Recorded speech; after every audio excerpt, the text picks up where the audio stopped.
So what you're gonna do there is you're gonna take a close grip, closer than you think you should. Maybe index fingers might even be on the smooth. That's right.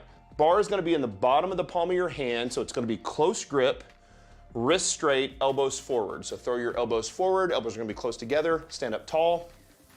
You have very vertical forearms here. Step back just a little bit. Right there, that looks fine. Nice deep breath in your belly.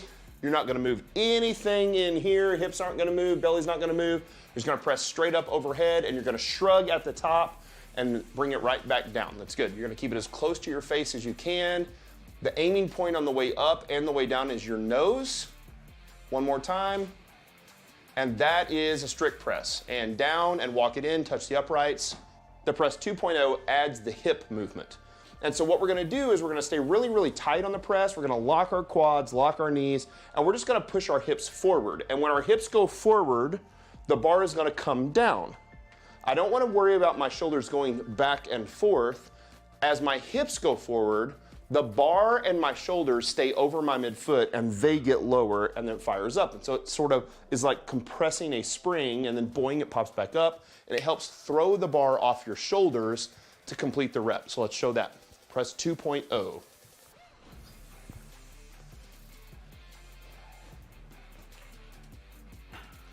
Elbows forward and in just a tad. Slow, but like big hips forward. Bar goes down and up, just like that. Bring it back down, take a breath. Hips forward, bar goes down and up. That's the press 2.0. Let's do one more. Good, and down. When we program the press, we almost always start by programming it in a basic novice linear progression for 3 sets of 5. Once they get proficient in the strict press, we add the hip movement. We do press 2.0. We also do often 3 sets of 5. A few years ago, Michael Wolf, one of our coaches at BLOC, came along and said, man, it takes a long time to do 5 reps, all 2.0. We're taking the breath at the bottom.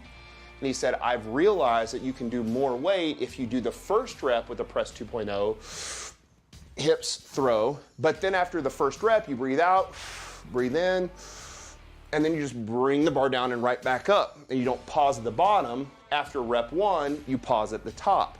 And we call that, I don't know, Cass, he called it the press 1.5, or his fans. So we actually go press 1.0 first, press 2.0 second, press 1.5 third. So you're still gonna do a press 2.0 for the first rep.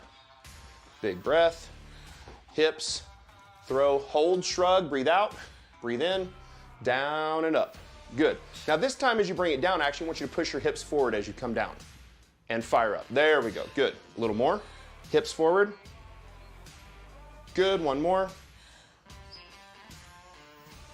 Excellent, and that's a press 1. Let's talk about the actual classic press or the Olympic press.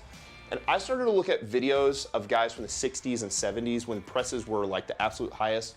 There are actually 3 men who have pressed 500 pounds or more in actual competition. By 1972, that all was kind of over. They got rid of it in the Olympics. But I started to look at like what is different about their press compared to the way we're teaching the press. And what I noticed was that for everybody, they had a giant hip movement, but the hip movement was slower.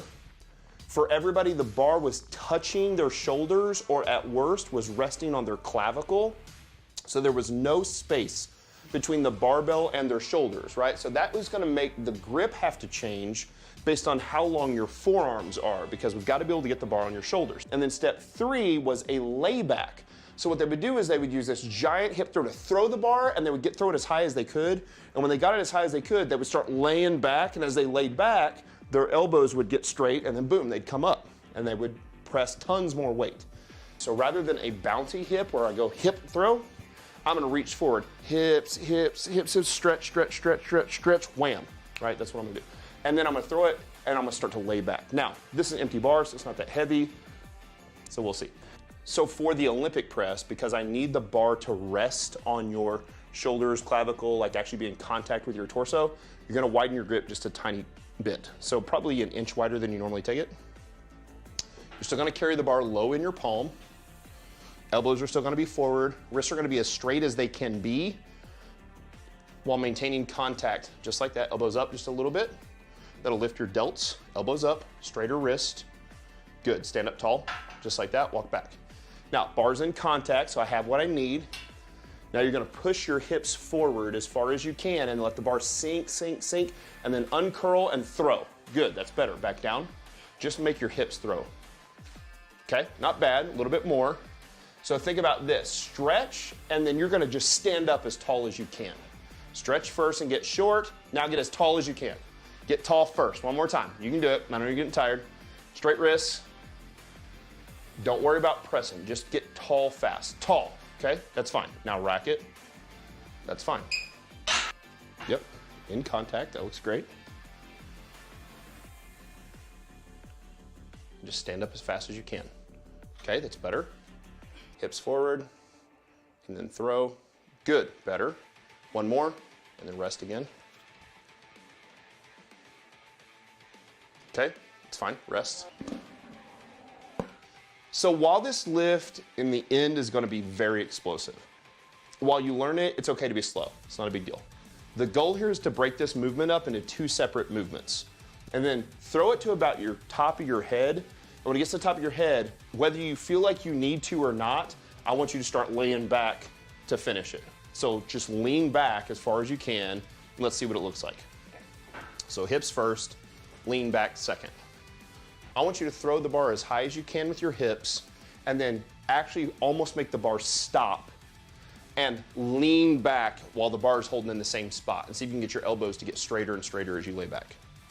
Stop it, lay back, lay back. Okay, there. Now, back down. Let's do it again. One more time. Big hips this time. Throw your hips forward. Big throw. That's all over body. Boom. Big hips forward.